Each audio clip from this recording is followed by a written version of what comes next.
पहले न पीते थे रहते थे बड़े कूल जी, अपना तो पूरा बदल दिए रूल जी। अरे क्या थे, क्या हो गए? पहले न पीते थे रहते थे बड़े कूल जी, अपना तो पूरा बदल दिए रूल जी। तेरी इन हरकतों से मैं परेशान हो गया, जब से दारू मैं थोड़ा थोड़ा पीने लगा हूँ। तेरी मम्मी की कसम तब से जीने लगा हूँ।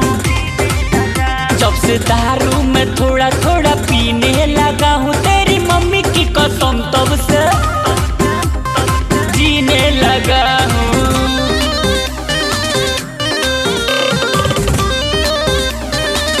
म्यूजिक विराज।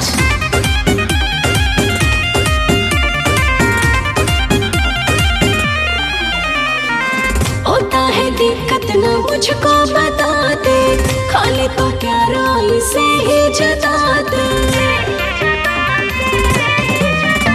अब प्यार से इतनी नफरत है कि दिल ना किसी से लगाऊंगा।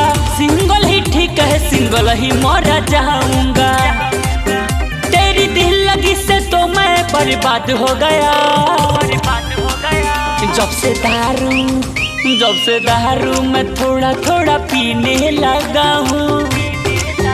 तेरी मम्मी की कसम तब से जीने लगा हूँ। जब से दारू मैं थोड़ा थोड़ा पीने लगा हूँ, तेरी पापा की कसम तब से जीने लगा हूँ। Everybody.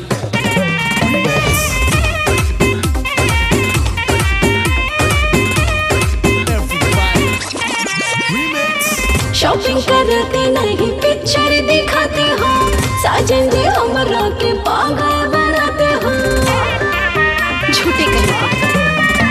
अब भूल जा, तेरे ऊपर एक भी पैसा ना लगाऊंगा। तुझे छोड़ तेरी सहेली को पटाऊंगा। तेरे दिल के जेलों से मैं आजाद हो गया। जब से दारू मैं थोड़ा थोड़ा पीने लगा हूँ। तेरी पापा की कसम तब से जीने लगा हूँ। जब से दारू मैं थोड़ा थोड़ा पीने लगा हूँ। तेरी मम्मी की कसम तब से